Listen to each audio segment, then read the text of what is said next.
Hi friends, welcome to Cinema at its Best. Cinema at its Bestல இப்போ நான் பார்க்க போகிற திரைப்படம் என்னன்னா சிமான் ஆஃப் த மவுண்டைன். திரைப்படம் வெளியான 2024. இது வந்து பார்த்தீங்கன்னா ஒரு அர்ஜென்டினா நாட்டு திரைப்படங்க. இந்த திரைப்படத்தின் டேரக்டர் சொல்லி பார்த்தீங்கன்னா ஃபெடரிகோ லூயிஸ். திரைப்படத்தின் writers Federico Luis, Tom Murphy and அகஸ்தான். இந்த திரைப்படத்தில் லொரன்சோ ஃபெரோ சிமானை முதல் கதை பண்ணியிருக்காரு. சரிங்க, சிமான் ஆஃப் த மவுண்டைன் என்ன மாதிரி கதைக்களம்னு பார்ப்பாங்க. படத்தின் நாயகனான சிமான் அவன் வந்து ஒரு மென்டலி டிசேபிள்டான ஒருத்தன். அதாவது ரொம்ப கிடையாது, ஒரு ஆரம்பத்தில் இருக்கிற ஒருத்தனை வச்சுக்கோங்களேன். அவன் வந்து பார்த்திங்கன்னா ஃபியோன் அண்ட் கோலா அந்த 2 பேர் கூட ஒரு ஃப்ரெண்ட்ஷிப்பை வச்சுக்கிறான். இவங்க 2 பேருமே வந்து பார்த்திங்கன்னா ஃபுல்லி மென்டல் டிசேபிள்டு. இப்போ இவங்க கூட ஃப்ரெண்ட்ஷிப் வச்சுக்கிட்ட அப்புறமா அவனோட வாழ்க்கை கொஞ்சம் கொஞ்சமாக மாறுது. இந்த மாற்றம் இறுதியில் அவனை என்ன இடத்துல கொண்டு போய் நிறுத்துச்சு அப்படின்றது தான் அது ஒட்டுமொத்த கதைக்களமேங்க. சிமான் ஆஃப் த மவுண்டைன் பொறுத்த வரைக்கும் இந்த படத்தின் ஆகப்பெரும் பலம் என்ன அப்படின்னு சொல்லி பார்த்தீங்கன்னா, படத்தின் நாயகனாக நடித்த Lorenzo Ferro top class performance. இந்த ஒட்டுமொத்த படத்தையுமே தன் தோளில் சுமந்து கொண்டு வந்து ஆரம்பம் இறுதி வரை கட்டி போட்டது யாருன்னா அவர் ஒருத்தர் தான். ஏன்னா அந்த 21 வயசு 22 வயசு உள்ள பையனோட அந்த ஃபீல், ரெண்டாவது மென்டலி டிசேபிள்ட், மூணாவது ஒரு பாயிண்ட் இருக்குது. அது வந்து ஒரு படத்தின் முடிவுக்கு முன்பு தான் உங்களுக்கு அது புரியும். அது நீங்கள் படம் பார்க்கும்போது தெரியும். இதை மூணுத்தையுமே கரெக்டாக ஹேண்டில் பண்ணணும்.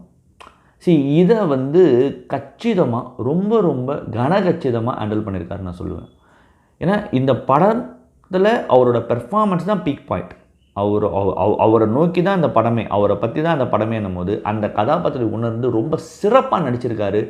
இன்னொன்று முக்கியமானது, அந்த நடிப்பு ஆடியன்ஸை இந்த படம் பார்க்க ரொம்ப ஆழமாக க்ளூ பண்ணி கொண்டு போனது மிகப்பெரிய பலம். ஆக இந்த படத்தின் ஆகப்பெரும் பலம் வேறு யாரும் இல்லை, இந்த படத்தின் நாயகனான லொரன்சோ ஃபெரோ தான். ஸோ பெர்ஃபார்மன்ஸ் தான் top class.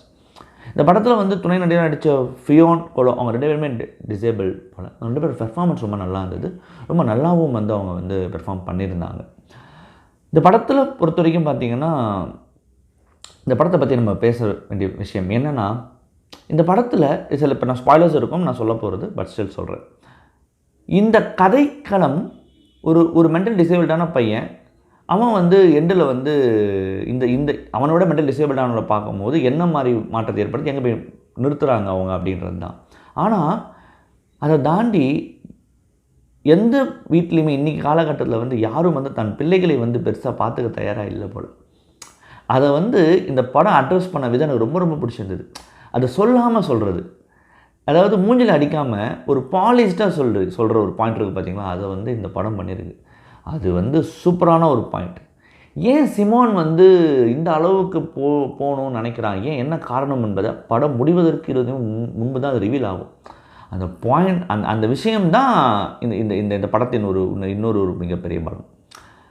That's the point, that's where the movie stands நான் சொல்லுவேன். இன்னொன்று, இந்த படத்தின் முடிவில் வந்து சிமான் என்ன முடிவு எடுத்தாலும் அது ஒன்றும் யாரையும் பாதிக்கப்பட போகிறது கிடையாது.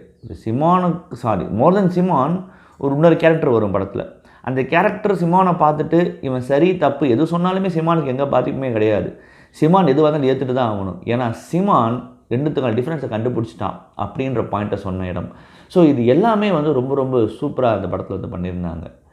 உண்மையாகவே சிமான் மென்டலி டிசேபிள்டாக இல்லையான்ற அந்த இடம் வந்து ஃபென்டாஸ்டிக்கான இடம். பட் ஆனால் இவ்வளோ இருந்த ப்ளஸ் பாயிண்ட்ஸ் இருக்குது இந்த படத்தில். இந்த படத்துடைய திரைக்கதை ரொம்ப பெரிய மைனஸாகவே நான் பார்க்குறேன். ஏன் அப்படின்னு சொல்லி பார்த்தீங்கன்னா, அந்த பெர்ஃபார்மன்ஸ், அதாவது படத்தின் நாயகனோட பெர்ஃபார்மன்ஸ் நம்மளை வந்து க்ளூ பண்ணி கொண்டு போனாலுமே சில இடங்களில் நமக்கு வந்து ப்ரெடிக்டபுளாக இருக்குது. இது அடுத்தது இதான் இல்லை, இப்படி வரும்ல, இது இங்கே வரும்ல அப்படின்ற ப்ரெடிக்டபிலிட்டி இந்த ஸ்க்ரீன் பிளேவோடைய மிகப்பெரிய பலவீனம். இந்த பலவீனத்தால் நம்மளால் வந்து அடுத்தது என்னன்றது யூகிக்க முடியுது. அந்த யூகிக்கிற பாயிண்ட் வந்த அப்புறமா என்னதான் நடிப்பு பிரமாதமாக இருந்தாலும் நமக்கு ரொம்ப ஒரு இந்த படம் முடியும் பொழுது ரொம்ப ஒரு என்ன சொல்கிறதுங்க, ஒரு ஐ ஃபீல் கொடுக்க வேண்டிய ஒரு இடத்துல அது கொடுக்கல. அந்த வந்து ஒரு பெரிய minus because of the screenplay நான் சொல்லுவேன். டேரக்டர் வந்து எஸ் டன் ஆஸ் அ டேரக்டராக ஒரு பெர்ஃபார்மன்ஸ் வாங்கின விதம் எல்லாமே சூப்பர். பட் ஸ்க்ரீன் பிளேவாக இது இன்னுமே நல்லா பண்ணியிருக்க வேண்டிய ஸ்க்ரீன் பிளேவாக தான் நான் இந்த படத்தை வந்து நான் பார்க்குறேன். பட் அதில் வந்து இந்த படத்தில் வந்து டேரக்டர் கோட்டை விட்டுருக்காருன்றதுல எனக்கு எந்த சந்தேகமும் இல்லை. பட் ஸ்டில் பிஃபோர் தட் இந்த படம் வந்து பார்த்திங்கன்னா இந்த படம் வந்து பார்த்திங்கன்னா இந்த கேன்ஸ் ஃபிலிம் ஃபெஸ்டிவலில் critics week grand prize award win பண்ணியிருக்குங்க. அதே மாதிரி கோல்டன் கேமராவுக்கு இந்த படம் வந்து நாமினேட் ஆகிருக்கு. இந்த டேரக்டரோட முதல் திரைப்படமும் கூட. சிமான் ஆஃப் த மவுண்டைன் என்னை பொறுத்த வரைக்கும் ஒரு வாட்சபிள் ஃபிலிம் சந்தேகம் இல்லைங்க. மறுபடியும் தரமான உலக சினிமா வீடியோ இல்லை ரீஜனல் சினிமா வீடியோ இல்லை ஷார்ட் ஃபிலிம் வீடியோ சந்திக்கிறேன். நன்றி, வணக்கம்.